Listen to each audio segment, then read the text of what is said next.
பழத்தோட்ட ஊழியங்கள், கர்த்தரருளின ஊழியங்கள். திராட்சை பழத்தோட்ட ஊழியங்கள், கர்த்தரருளின ஊழியங்கள். அவரில் நிலைத்திருந்து கனி கொடுப்போம், கர்த்தர் வாய்க்க செய்வார். அவரில் நிலைத்திருந்து கனி கொடுப்போம், கர்த்தர் வாய்க்க செய்வார். துதி உமக்கே, துதி உமக்கே, துதி உமக்கே என்றுமே. சிறியவனை பொழுதிலிருந்தும் எளியவனை குப்பையிலிருந்தும் எடுத்து உயர்த்தி ராஜாக்களோடும் பிரபுக்களோடும் மதியிருக்கச் செய்கிற அருமை ஆண்டவர் இயேசு கிறிஸ்துவின் இனிதான நாமத்தினாலே இந்த சத்தத்தை கேட்கின்ற அனைத்து தேவனுடைய பிள்ளைகளுக்கும் என்னுடைய அன்பான வாழ்த்துகள்.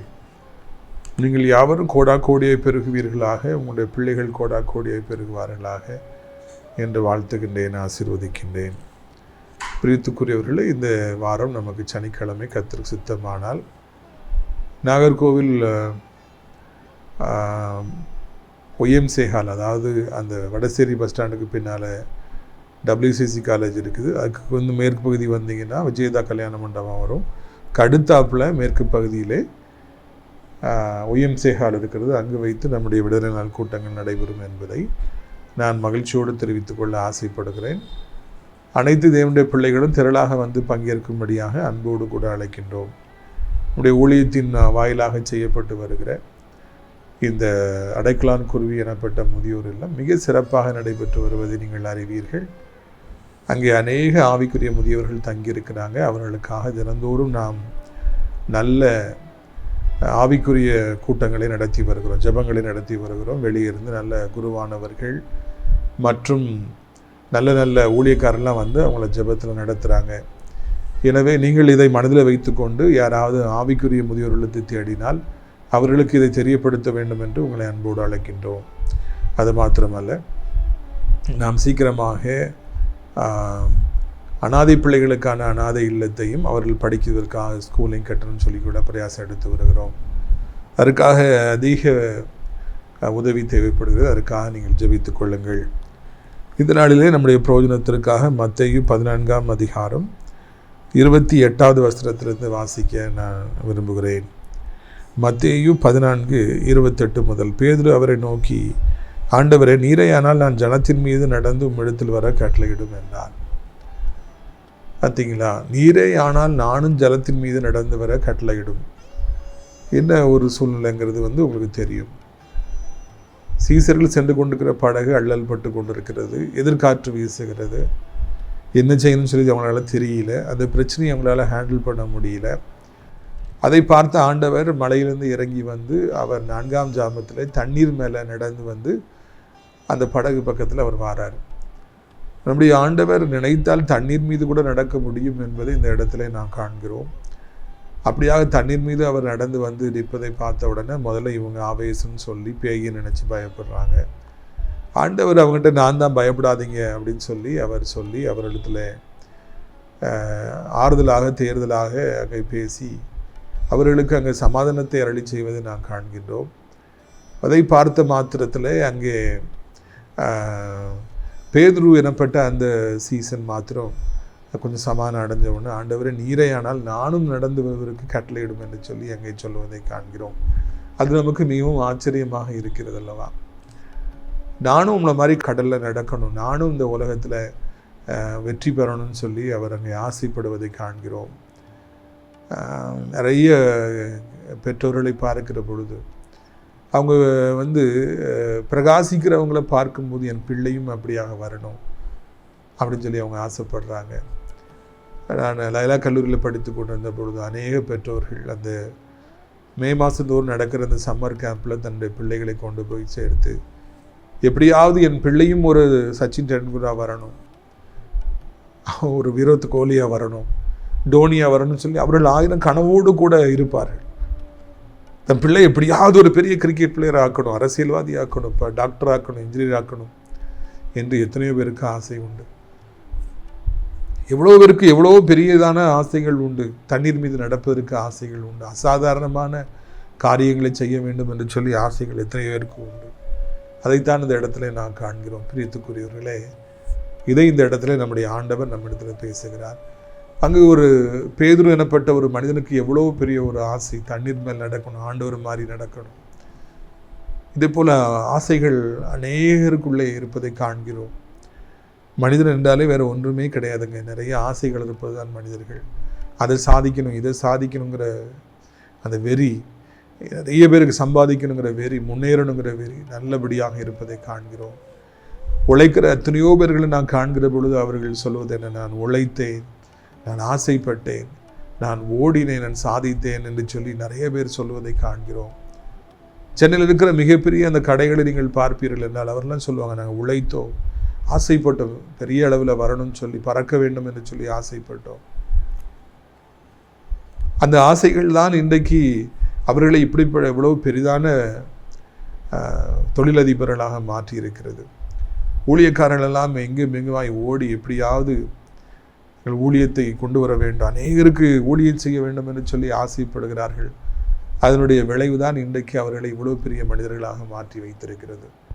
பிரியத்துக்குரியவர்களே, நீங்கள் ஒன்றை புரிந்து கொள்ள வேண்டும். நம்முடைய வாழ்விலே நிச்சயமாக நாம் உயர வேண்டும் என்று சொல்லி நாம் ஆசைப்பட வேண்டும். இந்த ஆசைகள் இருப்பது நியாயமானது, இந்த விருப்பங்கள் இருப்பது நியாயமானது. உயர வேண்டும் என்று சொல்லி ஆசைப்படுவது நியாயமானது, வெற்றி பெற வேண்டும் என்று நினைப்பது நியாயமானது. அப்படிப்பட்ட எண்ணங்கள் நமக்கு வேண்டும். 12 சீசர்களில் அந்த ஒருவருக்குத்தான், அந்த பேதுருக்குத்தான் அப்படிப்பட்ட எண்ணங்கள் இருந்தது என்று சொல்லி காண்கிறோம். ஏனையவர்களுக்கு அப்படிப்பட்ட விருப்பமே இல்லை. விருப்பம் இல்லாதவர்களை கர்த்தர் எப்படி உயர்த்த முடியும்? ஆசையப்படாதவங்களை ஆண்டவர் எப்படி உயர்த்த முடியும் சொல்லுங்கள்? நம்முடைய வாழ்க்கையில் எப்படியாவது உயரணுங்கிற எண்ணம் இருக்கணும். நான் ஸ்கூலில் படிக்கும்போது ஷார்ட் புட்டில் ஸ்டேட் ஃபர்ஸ்ட் வரணும் ரொம்ப ஆசைப்பட்டேன். கர்த்தர் அதை நிறைவேற்ற, அதை அடைய ஆண்டவர் எனக்கு உதவி செய்தார். அதன் பிறகு நான் படிக்கிற பொழுது நல்ல மார்க் எடுக்கணும், லயோலா காலேஜில் படிக்கணும் அப்படின்னு சொல்லி ஆசைப்பட்டேன். அதையும் ஆண்டவர் நிறைவேற்றினார். ஊழியத்திற்கு வந்த பிறகு எப்படியாவது கர்த்தருடைய ஊழியத்தை இன்னும் அதிகமாய் கொண்டு செல்லணும், நிறைய பேருக்கு கொண்டு செல்லணும், எப்படியாவது அநேகரை ரீச் பண்ணணும்னு சொல்லி ஆசைப்பட்ட பொழுது கர்த்தர் அதையும் செய்வதற்கு உதவி செய்தார். நம்முடைய வாழ்வில் எதையெல்லாம் நாம் ஆசைப்படுகிறோமோ அதையெல்லாம் நாம் செய்து முடிப்பதற்கு கர்த்தர் நமக்கு உதவி செய்கிறவராக இருக்கின்றார். பிரியத்துக்குரியவர்கள், நான் மாத்திரம் அப்படி ஆசைப்படலை அப்படின்னா நான் ஒரு சாதாரணமான மனிதனாக இருந்திருப்பேன். ஆசைப்பட்டபடியினால்தான் இவ்வளவு பெரிதான ஒரு ஊழியக்காராய் மாறுவதற்கு ஆண்டவர் உதவி செய்திருக்கிறார். நீங்களும் கூட தண்ணீர் மீது நடக்க வேண்டும் என்று பேதுரு ஆசைப்பட்டது போல உயர பறக்க வேண்டும் என்று சொல்லி ஆசைப்படுங்கள். பெரிய காரியங்களை சாதிக்க வேண்டும் என்று சொல்லி ஆசைப்படுங்கள். அப்பொழுதுதான் வாழ்க்கையில் நீங்கள் பெரிய காரியங்களை சாதிக்க முடியும். ஆசைகள் இல்லை என்றால் என்ன செய்ய முடியும்? ஒன்றுமே செய்ய முடியாது. இதைத்தான் உங்களுக்கு இந்த நாளிலே நான் அறிவிக்கும்படியாக ஆசைப்படுகிறேன். பிரியத்துக்குரியவர்களே, பாருங்கள், ஆண்டவருடைய பிள்ளையாகிய பேதுரு, ஆண்டவர் நீரையான நானும் நடக்கணும்ப்பா, தண்ணீர் மேல் நடக்கணும், எவ்வளவு உள்ளத்துக்குள்ளே ஆசை. இயேசு ஊழியத்தை செய்யும் பொழுதுனா ஒரு பக்கத்துலேருந்து பார்த்துருப்பார். பார்க்க நானும் இப்படி ஊழியத்தை செய்யணும், நானும் குருடைய கண்களை திறக்கணும், நானும் மரித்தவர்களை எழுப்பணும், நானும் கூட குஷ்டரோகிகளை சுகமாக்கணுங்கிற அந்த ஆசை, அதை பார்க்க நிச்சயமாக அவருடைய உள்ளத்தில் இருந்திருக்கும். அதனுடைய வெளிப்பாடு தான் நானும் கூட தண்ணீர் நடக்க வேண்டும் என்று சொல்லி அவர் அங்கே சொல்லுகிறார். பிரியத்துக்குரியவர்களே, எனவே நாம் நிச்சயமாக இந்த ஆரம்ப நாட்களை நாம் அலட்சியம் பண்ண வேண்டாம். ஒரு பிஸ்னஸ்னால் நீங்கள் அது எப்படி பண்ணுறாங்கன்னு பக்கத்தில் போய் பாருங்கள். சின்ன வேலையை, கீழான வேலையில் பார்த்துக்கிட்டே மேலே எல்லாத்தையும் கவனிங்க. அப்போ தான் உங்களுக்கு அப்படி ஆகணும்னு சொல்லி ஆசை வரும். அந்த பிஸ்னஸை கற்றுக்கொள்ள முடியும். ஊழியத்தில் உதவியாளராய் சேருங்கள். எலியாவுக்கு எலிசா நீர் ஊற்றுகிறவராக, கைகளவருக்கு தண்ணி ஊற்றுபவராக அவர் இருந்தார். ஆனால் அதன் மூலமாய்த்தான் அவர் மிகப்பெரிய காரியங்களை கற்றுக்கொண்டார் என்பதெல்லாம் உங்களுக்கு தெரியும். எனவே நீங்களும் கூட இப்படிப்பட்ட காரியங்களை கற்றுக்கொள்வீர்கள் என்றால், கூடவே இருந்து பார்ப்பீர்கள் என்றால், ஒருத்தர் அப்சர்வ் பண்ண நாமும் அப்படி வளரணும், நாமும் பெரிய ஆளாகணுங்கிற விருப்பம் நிச்சயமாய் உண்டாகும் என்பதில் சந்தேகமே இல்லை. எனவே அன்புக்குரியவர்களே, நீங்கள் இதை மனதில் வைத்து செயல்பட வேண்டும் என்று உங்களை அன்போடு கூட நான் கேட்டுக்கொள்கிறேன். நீரே ஆனால் நானும் தண்ணீரில் நடக்கணும், மாதிரி நான் நடக்கணும். நீங்கள் தண்ணீரில் நடக்கிறீங்களா? நானும் அப்படி நடக்கணும். அப்படி தானே ஆசை. என்னுடைய ஆவிக்குரிய பிள்ளைகள் நிறைய பேர் இருக்காங்க, எத்தனையோ ஊர்களில் இருக்காங்க. அதில் ஒருத்தர் ஆவிக்குரிய மகனுடைய மனைவி டாக்டராக இருக்காங்க. டாக்டர்னா உங்களுக்கு தெரியும், அந்த வெள்ளை கலர் கோட் போட்டிருப்பாங்க, அந்த ஸ்டெதஸ்கோப்பை வச்சு எல்லாருடையும் நெஞ்சில் வயிற்றெல்லாம் வச்சு பார்ப்பாங்க இல்லையா. அவருடைய மகன், அவருக்கு இப்போது 4 வயசு 3 வயசு ஆகுது. அவரும் கூட அம்மா அப்படி செய்கிறத பார்த்துட்டு அந்த ஸ்டெதஸ்கோப்பை போட்டுட்டு எல்லாருடைய நெஞ்சிலையும் அப்படியே வச்சு அந்த குட்டி பிள்ளை பார்ப்பானா. அதை அடிக்கடி சொல்லுவார். அம்மா டாக்டராக இருப்பதை பார்த்தோன்னே நாமும் டாக்டர் ஆகணும் அப்படிங்கிற அந்த விருப்பம் அங்கே 3 வயது குழந்தைக்கே உள்ளத்தில் ஏற்படுகிறது. நாமும் அப்படியாக மாற வேண்டும் என்று சொல்லி. இதுதான் மிகப்பெரிய வெற்றியின் ஆரம்பம் என்பதை நாம் மறந்துவிடவே கூடாது. எனவே நாமும் கூட நிச்சயமாக அப்படிப்பட்ட ஆசைகள் வேண்டும். 2வது ஆண்டவர்கிட்ட சொல்லணும், ஆண்டவரை நானும் அப்படி நடக்கணும். இவர் சொல்கிறார் பார்த்தீங்களா, நீரே ஆனால் எனக்கு உதவி செய்யும், நானும் கூட தண்ணீர் மேலே நடக்கணும், நானும் கூட பெரிய காரியங்களை செய்யணும்னு சொல்லி அவர் ஆசைப்படுகிறார். இதுக்குரியவர்களே, நீங்களும் கூட உங்களுடைய வாழ்க்கையில் எப்பொழுதுமே நினைவில் கொள்ள வேண்டிய ஒரு காரியம் என்ன என்று சொல்லி பார்ப்பீர்கள் என்றால், ஆண்டவர்கிட்ட நம்ம ஆசைகளை சொல்லணும். ஆண்டவரே, நானும் கூட இப்படிப்பட்ட பெரிய காரியங்களை செய்யும்படியான பலனை எனக்கு தார். 1 ஆசைப்பட வேண்டும், 2வது ஜெபிக்க வேண்டும். ஆண்டவர்கிட்ட அனுதினமும் போய் நம்ம ஆசைகளை சொல்ல வேண்டும். அப்படி சொன்னால்தான் நாம் வாழ முடியும் என்பதை நாம் மறந்து போகவே கூடாது. பிரியத்துக்குரியவர்களே, ஒவ்வொரு நாளும் நம்முடைய வாழ்க்கையிலே நாம் ஜெபிக்கிறவர்களாக இருக்கிறோமா? நமக்கு ஜெபிக்கிறதுக்கு நேரம் கிடைக்கிறதா? நேரத்தை ஒதுக்குகின்றோமா? ஜெபம் என்பது மிக முக்கியமானது என்பது நாம் உணர்ந்து விட்டோமா? நம்ம ஆண்டவர்கிட்ட ஒரு ஃப்ரெண்டு மாதிரி எல்லாத்தையும் ஷேர் பண்ண நம்ம படித்து விட்டோமா? எவ்வளோ வேலை இருந்தாலும், எவ்வளோ ஃப்ரெண்ட்ஷிப் இருந்தாலும், எவ்வளவு குடும்ப சுமைகள் இருந்தாலும், ஊழியம் இருந்தாலும், எல்லாம் முடிஞ்ச பிறகு ஆண்டவரே எப்படி இருக்கீங்க? இன்றைக்கி நான் அங்கெல்லாம் போனேன், இந்த ஊழியத்தெல்லாம் செஞ்சேன், நான் இவங்களெல்லாம் மீட் பண்ணேன், எனக்கு இவ்வளோ பிரச்சனை இன்றைக்கி வந்துச்சு, இதெல்லாம் நான் உங்களுடைய கிருபையினால் கடந்து வந்தேன். ஆண்டவரே, இதெல்லாம் எனக்கு ரொம்ப மனசு பாரமாக இருக்குது, ரொம்ப வேதனையாக இருக்குது, கஷ்டமாக இருக்குது. இதெல்லாம் நம்ம ஆண்டவர்கிட்ட போய் நம்ம சொல்லி சொல்லி சொல்லி ஆண்டவருக்கு இன்ஃபார்ம் பண்ணி அவரிடத்துல நான் நெருக்கமாக இருக்கிறோமா? இது கேட்கும்படியாக விரும்புகிறேன். ஒரு உண்மையான ஒரு தேவனுடைய பிள்ளையுடைய வெற்றி என்பதே அங்கே ஆண்டவரிடத்தில் எல்லாவற்றையும் பகிர்ந்து கொள்வதில் தான் இருக்கிறது என்பதை நாம் மறந்து போகவே கூடாது. ஒரு கல்லூரி வாலிபன் அவன் படிக்கிற காலத்தில் அவன் ஆண்டவரை சொந்த ரட்சகராக ஏற்றுக்கொண்டானா, ஆண்டவருக்காக ஊழியம் செய்ய வேண்டும் என்று சொல்லி வாஞ்சித்தானாம். அப்போது ஒரு ஆவிக்குரிய தோழர் ஒரு நாள், உன்னுடைய வாழ்க்கை எப்படி இருக்குது, நீ ஒவ்வொரு நாளும் ஜெபம் பண்ணுறியா அப்படின்னு சொல்லி கேட்டாங்களாம். அப்பொழுது அந்த வாலிபன் சொன்ன காரியம், நான் ஜெபிக்காமல் ஒரு நாளை ஆரம்பித்தால் நான் மயிர் கத்திரிக்கப்பட்ட ஆட்டை போல இருக்கிறேன். மயிர் கத்திரிக்கப்பட்ட ஆடுங்கிறது மொட்டையாக இருக்கும், பார்ப்பதற்கு அழகாகவே இருக்காது. ஆனால் மயிருள்ள ஆடு மிகவும் பலசாலி போல அழகான கம்பீரமான ஆடாக காணப்படும். அந்த தம்பி சொன்னார், நான் ஜெபித்து ஒரு நாளை ஆரம்பிக்கிற பொழுது அது மயிர் உள்ள ஆட்டை போல நான் இருக்கிறேன் என்று சொல்லி அவர் சொன்னாராம். சிம்சோன் ஜெபித்த வரைக்கும் அவரை யாராலும் அசைக்க முடியவில்லை. அவருக்கும் ஆண்டவருக்கும் இடையிலே ஒரு நல்ல உறவு இருந்தது. அவருடைய தலைமுடி என்பது ஜெபத்திற்கு ஒப்பீடாக இருக்கிறது. தலைமுடி யாருமே தொட முடியல, அவரையும் யாருமே தொட முடியல. தலைமுடியை மொட்டை அடித்த உடனே அவரை எல்லாரும் பிடித்தார்கள். அவர் மிகப்பெரிய ஆபத்தை சந்தித்தார். ஆனால் அந்த முடி இருந்த வரைக்கும் சிம்சோனை யாருமே அசைக்க முடியவில்லை என்று சொல்லி நாம் பைபிளில் வாசிக்கிறோம். ரீத்துக்குரியவர்களே, உங்களுடைய வாழ்க்கையிலும் கூட ஜெபிக்கிற வரைக்கும் உங்களையும் என்னையும் யாருமே அசைக்கவே முடியாது. எத்தனையோ பிரச்சனைகள் வாழ்க்கையில், தொல்லை மிக்க வாழ்க்கை அல்லவா.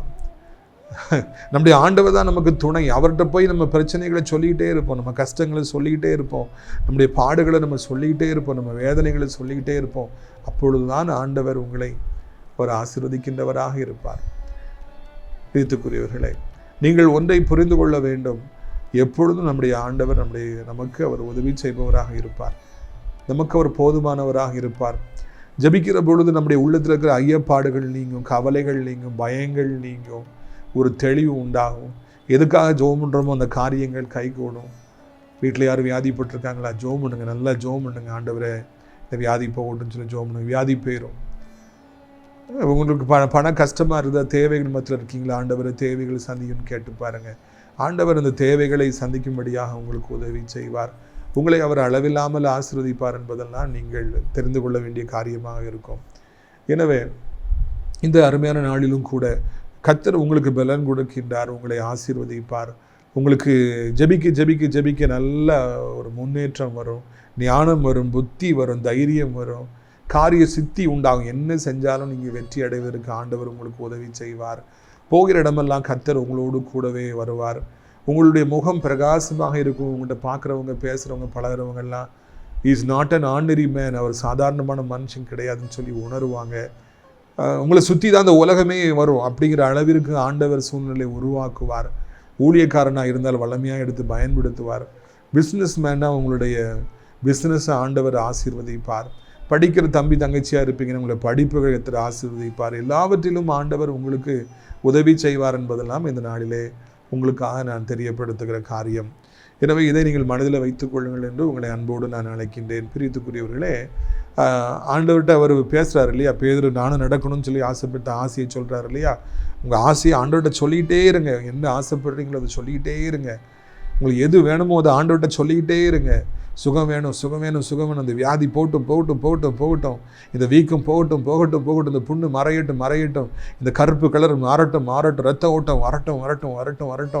ஆண்டவர்கிட்ட சொல்லிக்கிட்டே இருங்க. பேதுரு சொன்னது போல நீங்களும் ஆண்டவர்கிட்ட சொல்லிக்கிட்டே இருங்க. இப்படி சொன்ன ஆண்டவர் காது கேட்குமா இல்லையா? அடுத்த வசனத்தை பாருங்கள். மத்தேயு 14ஆம் அதிகாரம் 29வது வசனம். அதற்கு அவர் வா என்றார். அப்பொழுது பேதுரு படவை விட்டிறங்கி இயேசுவினிடத்தில் போக ஜலத்தின் மேல் நடந்தார். உடனே ஆண்டவர் வாப்பா அப்படின்னு சொல்லி சொல்கிறார். ஆண்டவர் காது கேட்குங்க. நீரையானால் நான் வர கட்டளையிடணும் சொன்ன உடனே காது கேட்காம போல, காது கேட்டுச்சு. நம்ம ஆண்டவருக்கு ஜெபம் என்ன பண்ணாலும் கேட்கும். நீங்கள் என்ன சொல்லி ஜெபிச்சாலும் அவருக்கு காது கேட்குங்கிறத நீங்கள் மறக்கவே கூடாது. கண்டிப்பாக ஆண்டவருக்கு காது கேட்கும். உடனே அவருக்கு காது கேட்குது. காது கேட்டவுடனே அவர் சொல்கிறார் பாருங்க, வாப்பா வா. தகப்பன் தன் பிள்ளைப்பா சொல்கிறார், வா நீ தண்ணியில் நடக்கணும்னு ஆசைப்படுறியா, பெரிய காரியங்களை செய்யணும்னு ஆசைப்படுறியாப்பா, என்ன மாதிரி நீ இருக்குன்னு ஆசைப்படுறியா, வா. அது நல்ல தகப்பன் உடனடியாக அந்த மகனுக்கு அங்கே அந்த பாக்கியத்தை கொடுக்குறாரு. உடனே இவர் அப்படி தண்ணீரில் இறங்கி நடந்து வந்தார் என்று நான் காண்கின்றோம். என்னை மிகவும் சந்தோஷப்படுத்துகிற காரியம் என்னவென்றால், ஆண்டவர் அந்த பலனை, அந்த தைரியத்தை, அந்த ஆற்றலை இந்த சீசனுக்கு கொடுக்குறாரு. அவருடைய ஜெபத்துக்கு பதில் கொடுக்குறார்.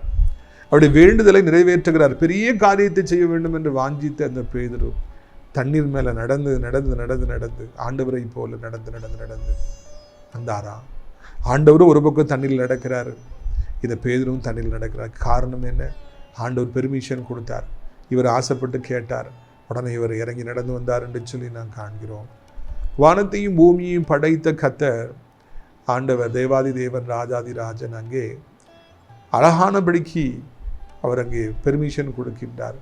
அழகானபடிக்கு அங்கே அவர் பேசுகின்றார். மகனே வா, தண்ணியில் நட, என்ன மாதிரி நட. அவர் நடக்கிறார், தண்ணியில் டக்கு நடக்கிறார். எவ்வளவு சந்தோஷமாக இருந்திருக்கும், எவ்வளவு மகிழ்ச்சியாக இருந்திருக்கும் என்பதை இந்த இடத்துல நான் சிந்தித்து பார்க்க வேண்டும். பிரியத்துக்குரியவர்களே, நம்முடைய ஆண்டவர் நமக்கு பலன் கொடுக்கின்றவராக இருக்கின்றார். நம்முடைய கனவுகளை அவர் நிறைவேற்றுகிறவராக இருக்கிறார். Dreams, we have lot of dreams. Abdul Kalam சொன்னார் இல்லையா, ஐயா சொன்னார், கனவு காணுங்கள். நம்முடைய கனவுகளை ஆண்டவர் நிச்சயமாக நிறைவேற்றுகின்றவராக இருக்கின்றார். நம்மை ஆசீர்வதிப்பவராக இருக்கின்றார். நம்மை பலப்படுத்துகின்றவராக அவர் இருக்கின்றார் என்று சொல்லி நாம் காண்கின்றோம். ஆண்டவருடைய பிள்ளைகளாகிய நமக்கும் கூட நிச்சயமாக அவர் அந்த கனவு எல்லாம் நிறைவேறணும்னு சொல்லி ஆசைப்படுவார். ஊழியம் செஞ்ச புதுசில் அந்த இடம் இல்லாமல் இவ்வளவோ அல்லல் பட்டோம். எத்தனையோ வீடுகளில் போய் பெர்மிஷன் கேட்டு கூட்டம் நடத்தி நிறைய பேர் வந்தோடனே போன்னு விரட்டி விடுவாங்க. கொட்டு, பாட்டு புக்கு, பாட்டு தாள், அதுக்கப்புறம் எல்லாத்தையும் தூக்கிட்டு, பாயெல்லாம் தூக்கிட்டு அடுத்த வீட்டுக்கு ஓடுவோம். அப்புறம் அங்கே விரட்டி விடுவாங்க. இன்னொரு வீட்டில் போய் கூட்டம் நடத்த அப்புறம் அங்கே விரட்டி விடுவாங்க. எல்லாத்தையும் தூக்கிட்டு ஓடுவோம். ஒரு கல்யாண மண்டபங்கள் நடத்தணும், இடம் காணலன்னு அடுத்த கல்யாண மண்டபத்தில் போய் பெர்மிஷன் கேட்டேன் கூட்டம் நடத்தணும்னு சொல்லி. அப்போ அந்த மண்டபோடைய ஓனர் ஒரு பெரிய விசுவாசி, அதனால் விட்டு போய் கேட்டால் அவருக்கு எம்எல் ஏதோ கோவம் இருந்திருக்கு. என்னை திட்டி அனுப்புனார். இதுதான் என்னுடைய ஆரம்பம். அப்போல்லாம் சொல்லுவேன், ஆண்டவரை எனக்கு எப்படியா சொந்தமாக நீங்கள் ஒரு இடம் தரணும், என்னுடைய மாளிகை தரணும், ஏக்கர் கணக்கில் எனக்கு இடம் தரணும், அங்கே கூட்டத்தை நடத்தணும்னு சொல்லி நான் கனவு கண்டேன். ஆண்டவர்கிட்ட கேட்டேன்.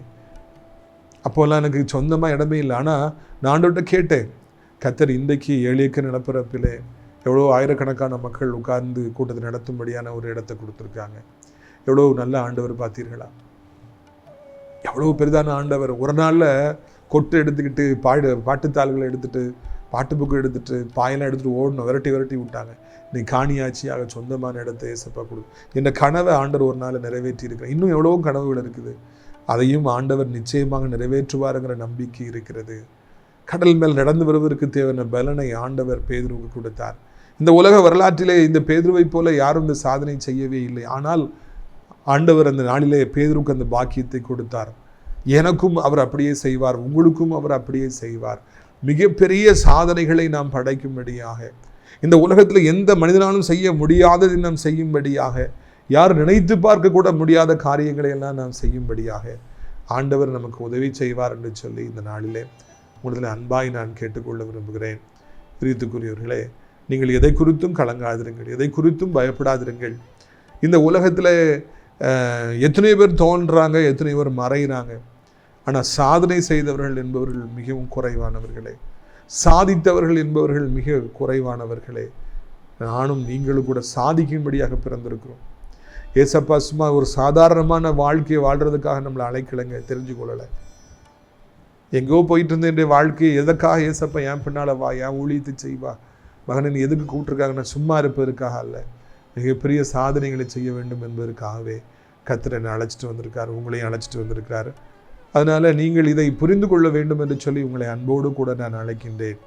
ஆண்டவருடைய பிள்ளைகளாகிய நாம் நிச்சயமாக காரியங்களை எல்லாம் நம்ம செய்யணும், சாதனை செய்யணும். யாரும் செய்ய முடியாத காரியங்களை நாம் செய்கிற நாட்கள் நிச்சயமாக வந்து கொண்டிருக்கிற தம்பி தங்கச்சி, இயேசுவை நம்பி பாருங்கள், இயேசப்பாவிட்ட ஜெபம் பண்ணுங்க, விதவிதமாக ஆண்டவர்கிட்ட கேளுங்க, அவரை சார்ந்தே வாழுங்கள், அவர் மீது உங்கள் நம்பிக்கை வைத்தே வாழ்ந்து பாருங்கள். அப்பொழுது ஒரு நாள் வருகிற பொழுது உங்களையும் ஒரு மிகப்பெரிய நபராக, தண்ணீர் மேல் நடக்கிறவர்களாக, வானத்தில் பறக்கிறவர்களாக ஆண்டவர் உங்களை மாற்றுவார் என்கிற நல்ல செய்தியை உங்களுக்கு நான் அறிவிக்கும்படியாக விரும்புகிறேன். யோசுவா மோசையை பார்த்து பார்த்து வளர்ந்தார். மோசை செய்கிற அதிசயங்கள்லாம் பார்த்து ஆச்சரியப்பட்டார். அதை பார்த்த ஆண்டவர் மோசைக்கு பிறகு யோசுவாவை தன்னுடைய தாசனாய் தெரிந்து கொண்டார். என்ன அற்புதங்களை எல்லாம் மோசை செய்தாரோ அதையும் அவைகள் அனைத்தையும் யோசுவா செய்தார். மோசை வானத்தில் சூரியன் நிறுத்தலை, அதையும் யோசுவா செய்தார். அவர் கட்டளையினால் சூரியன் அப்படியே நின்றது என்று காண்கிறோம். இதையெல்லாம் நம்முடைய வாழ்க்கையில் இதை நாம் தெரிந்து கொள்ளும்படியாக ஆண்டவர் இந்த நாளிலே நம்மை அழைக்கின்றார். பிரியத்துக்குரியவர்களே, இதோ இந்த அருமையான நாளிலும் கூட உங்களை நான் வாழ்த்துகிறேன், ஆசீர்வதிக்கின்றேன். ஆண்டவருடைய கரம் நம்மோடு கூடவே இருக்கும் என்பதில் சந்தேகமே இல்லை. ஒரு சாதாரண மனிதன் தண்ணீரில் நடந்து போனார், ஆண்டவர் செய்ய முடிஞ்சதுன்னா நம்மளால் ஏன் இன்னைக்கு பெரிய காரியங்களை செய்ய முடியாது?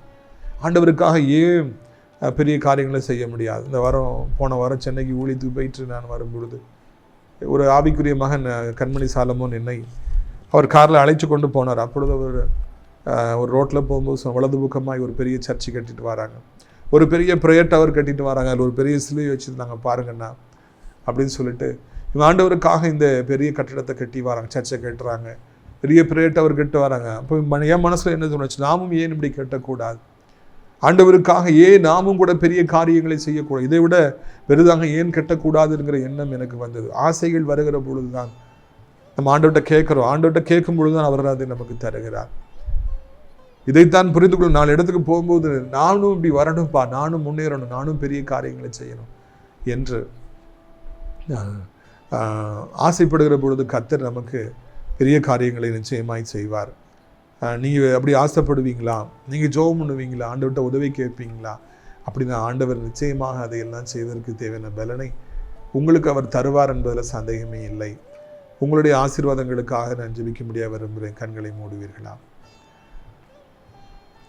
அப்பா பிதாவே, இந்த அருமையான நாளிலும் கூட அருமையான நானும் தண்ணீர் நடக்கணும், நானும் வாழ்க்கையில் வெற்றி பெறணும், நானும் எல்லாரையும் மாதிரி மேலே வரணும், எனக்கும் ஒரு வாழ்வு வேணும், என்னையும் நீங்கள் ஆசீர்வதிக்கணும்னு சொல்லிட்டு பேதுரு கேட்டாரப்பா, ஜெபித்தார் ஐயா. ஜெபத்துக்கு நீங்கள் பதில் கொடுத்தீங்க, அவரை உயரமான இடங்களில் நடக்க வைத்தீங்க, தண்ணீரில் நடக்க வைத்தீங்க, வரலாற்றில் பேதுருக்கு இடம் கொடுத்தீங்க. எங்களுக்கும் அப்படிப்பட்ட ஆண்டவரை தோத்துறோம் ஐயா, அனுபவத்தை கர்த்தாவே நீ தர வேண்டும் என்று சொல்லி கெஞ்சி மன்றாடுகிறோம். வானத்தையும் பூமியும் படைத்த கர்த்தர் ஆண்டவரை தோத்துறோம்ப்பா. எப்படியாவது கர்த்தர் மனம் இறங்குவீராக, எப்படியாவது கர்த்தர் எங்களுக்கு நீர் உதவி செய்வீராக, எப்படியாவது எங்களை ஆசீர்வதிப்பீராக. இயேசுவின் ரத்தம் செய்யும், இயேசுவின் ரத்தம் செய்யும், இயேசுவின் ரத்தத்தினால கர்த்தாவே சோத்திரம் ஐயா. ஒவ்வொருவருக்கும் ஆண்டவரை இரக்கம் உண்டாகட்டும், ஒவ்வொருவருக்கும் கர்த்தாவே சோத்திரம் ஐயா, பலன் உண்டாகட்டும் என்று சொல்லி கெஞ்சுகிறோம் ராஜா. இயேசுவின் நாமத்தில் இருள் நீங்கட்டும், இருள் நீங்கட்டும், இருள் நீங்கட்டும், இருள் நீங்கட்டும், இருள் நீங்கட்டும், பயம் நீங்கட்டும். ஆண்டவரே உம்மிடத்தில் ஆண்டவரை வருகிற பிள்ளைகள் உண்மை போல தண்ணீர் மேல் நடக்கட்டும். ஆண்டவரை உண்மை போல தகப்பனே பெரிய காரியங்களை செய்யட்டும். அந்த வாஞ்சியை எங்களுக்கு தாரும், அந்த விருப்பத்தை எங்களுக்கு தர வேண்டும் என்று சொல்லி கெஞ்சுகிறோம் ஐயா. இயேசுவின் நாமத்தினாலே, இயேசுவின் நாமத்தினாலே எல்லா இருளும் நீங்கட்டும், எல்லா காரிருளும் நீங்கட்டும் என்று சொல்லி ஜெபிக்கிறோம். எல்லா வேதனைகளும் மறையட்டும் என்று சொல்லி கெஞ்சுகிறோம். எல்லா துன்பங்களும் மறையட்டும் என்று சொல்லி கெஞ்சுகிறோம். ஆண்டவரே, நம்முடைய பிள்ளைகளின் வாழ வைக்க வேண்டும் என்று சொல்லி கெஞ்சுகிறோம். வானத்தையும் பூமியும் படைத்த கர்த்தர் திரு நாமத்தினாலே ஓ ராபா கபாலாரா ரீபோனா சந்தரா துபா குபானா ருபா லகரா. தண்ணீர் கொப்பளிக்கிறது, வனாந்திரத்துக்குள்ளாக தண்ணீர் கொப்பளிக்கின்றது. தண்ணீர் அப்படியே ஊற்று தண்ணீர் புறப்படுகிறது. அனைவருடைய வாழ்க்கை வனாந்திரத்தை போல இருக்கிறது. இந்த ஜெபத்தில் நீங்கள் சேர்ந்து ஜெபிக்கிற பொழுது நீர் கொப்பளிக்கிறது, ஊற்று தண்ணீர் புறப்பட்டு வருகிறது. உங்கள் வாழ்க்கையை ஆண்டவர் செழிப்பாக மாற்றப் போகிறார், செழிப்பாக மாற்றப் போகிறார். விதவிதமாய் கொப்பளங்களாய் தண்ணீர் கொப்பளித்து வருவதை காண முடிகிறது. வெள்ளை வெளியேறின தண்ணீர் இருக்குது. ஆண்டவர் உங்களை ஆசீர்வதிக்கப் போகிறார், உங்கள் பிள்ளைகளை ஆசீர்வதிக்கப் போகிறார். கையின் பிரயாசங்களை கர்த்தர் ஆசீர்வதிக்கப் போகிறார், பெருக பண்ண போகிறார். எந்த அளவுக்கு வறுமையை சந்தித்தீர்களோ அந்த அளவுக்கு செழிப்பை காண்பீர்கள். இதுவரைக்கும் பணத்தை தேடி தேடி ஓடுங்க, இனி பணம் உங்களை தேடி வரும்படியாக ஆமென். கர்த்தர் உங்கள் கொம்புகளை உயர்த்த போகிறார். உங்களுக்கும் ஏனையவர்களுக்கும் ஆண்டவர் வித்தியாசத்தை கொண்டு வருவார். இந்த நாளில் இந்த வித்தியாசத்தை கொண்டு வருவார். கர்த்தருடைய பிள்ளையாகி உங்களுக்கும், அவருக்கு பயப்படுற பிள்ளையாகி உங்களுக்கும், அவருக்காக வாழ்கிற உங்களுக்கும் ஏனையவர்களுக்கும், இந்த உலகத்தில் காணப்படுற துன்மார்க்கருக்கும் பொல்லாத மனிதருக்கும் கர்த்தருடைய பயம் இல்லாமல் வாழ்கிறவர்களுக்கும் இந்த நாளிலிருந்து கர்த்தர் வித்தியாசத்தை கொண்டு வரப் போகிறார். இந்த நாளிலிருந்து கர்த்தர் ஆசீர்வாதங்களை கொண்டு வரப் போகிறார், மகிழ்ச்சியை கொண்டு வரப் போகிறார். ரூபானா ரபௌலா ரபூனி ஆராகாலா. அநேகருடைய இருள் நீங்குகிறது. அநேகருடைய வாழ்க்கையில் இருந்த இருள், சாத்தானுடைய இருள், மரண இருள் நீங்குகிறது. அநேகருடைய குடும்பத்தில் அந்த இருள் இருந்து அந்த இருளை கர்த்தர் நீக்கிறார். நீதியின் சூரியனாகிய வெளிச்சமாகி நம்முடைய ஆண்டவர் உதிக்கின்றார், உங்களை வாழ்க்கையில் உதிக்கிறார். வாழ்க்கையில் காணப்பட்ட இருளையெல்லாம் கர்த்தர் அந்த நாளில் நீக்குகின்றார். துன்பத்தை எல்லாம் நீக்குகின்றார், கலக்கத்தை எல்லாம் நீக்குகின்றார், வேதனையெல்லாம் நீக்கிறார். ஆண்டவர் அளவில்லாமல் ஆசீர்வதிக்கின்றார். ஓ ராபாலா கபானா கரா. பழைவைகள் எல்லாம் ஒளிந்து போகும் என்று ஆண்டவர் சொல்லுகிறார். பழைவைகள் எல்லாம் ஒளிந்து போகும், எல்லாம் புதிதாக நான் புதிதாக்கி தருவேன், உன்னை ஆசீர்வதிப்பேன், வெட்கப்பட்ட அதே இடத்துல உன்னை உயர்த்துவேன் என்று சொல்லி சொல்லுகிறேன். நன்றி அப்பா. வியாதிகள் மறையட்டும், துன்பங்கள் மறையட்டும், கடன்பாரங்கள் மறையட்டும், அவமானங்கள் மறையட்டும், தனிமை மறையட்டும், துக்கங்கள்லாம் மாறட்டும், கண்ணீரெல்லாம் மாறட்டும். உடைய பிள்ளைகள் ஒவ்வொருவரும் சுகமாய் சமாதானமாய் வாழட்டும். உடைய கரங்களிலிருந்து எல்லா நன்மைகளையும் பெற்றுக்கொள்ளட்டும். அளவில்லாமல் ஆசீர்வதி. நான் இன்று முதல் உன்னை ஆசீர்வதிப்பேன் என்று சொன்னவரே ஆசீர்வதிங்க. ஆண்டவர் இரவு தூக்கம் இல்லாத பிள்ளைகளுக்கு நல்ல தூக்கத்தை தாருங்க. சாப்பிட முடியாத பிள்ளைகள், டைஜஸ்ட் ஆகாத பிள்ளைகள் நல்லா சாப்பிட்டு டைஜஸ்ட் ஆகி பலனடைய உதவி செய்யுங்க. ஆண்டவருடைய பிள்ளைகளை தாறுமாறாக ஆசீர்வதிங்கப்பா. ஆண்டவரை உயர்ந்த அடைக்கடத்தில் வைங்கப்பா. படித்து முடித்திருக்கிற நல்ல வேலையை தாருங்க ஏசப்பா. சௌத்திரம் டிரான்ஸ்ஃபர் தாருங்க, கவர்மெண்ட் ஜாப் தாருங்க, வெளிநாட்டு வீசாவை தாருங்க. வயதானவர்கள் விழுந்து விடாதபடி காத்துக்கொள்ளுங்க. உலகம் இருக்கிற அத்தனை நாடுகளுக்காக, இந்திய நாட்டுக்காக ஜெபிக்கிறோம். அனைத்து மக்களையும் ஆசீர்வதிங்க ஆண்டவரே. அனைத்து தேவனுடைய பிள்ளைகள், ஆலயங்கள், திருச்சபைகள், ஊழியர்கள் ஒவ்வொருக்காய் ஜெபிக்கிற அனைவரையும் ஆசீர்வதி. ஒன்று குறைவிடாதபடி காத்துக்கொள்ளுங்க, மகிமைப்படுங்க. நான் இன்று முதல் உன்னை ஆசீர்வதிப்பேன்னு சொன்னவர் ஆசீர்வதிங்க. அடைக்கலான்குரிய முதியோரிடத்தில் சேர அநேக முதியோர்கள் அழைச்சிட்டு வாருங்க. சீக்கிரமாக எல்லா தடைகள் நீக்கப்பட்டு அநாதை பிள்ளைகளுக்கான இல்லம் ஸ்கூல் ஆரம்பிக்க உதவி செய்யுங்க. இயேசுவின் மூலமே ஜெபிக்கிறோம் பிதாவே, ஆமென். என் ஆத்துமாவை கர்த்தரை சோத்திரி, என் முழு உள்ளமையோடைய பரிசுத்த நாமத்தை சோத்திரி. என் ஆத்துமாவை கர்த்தரை சோத்திரி, அவர் செய்த சகல உபகாரங்களையும் ஒருபொழுதும் மறவாதே, ஆமென். கர்த்தராகிய இயேசு கிறிஸ்துவின் கிருபை, பிதாவாகிய தேவனுடைய அன்பு, பரிசுத்தருடைய அந்யோன்யம் இல்லாத பிரசன்னம் உங்கள் அனைவரோடு இன்றைக்கு சதா காலம் நிலைத்திருப்பதா. அல்லேலூயா, அல்லேலூயா. God bless you. Amen.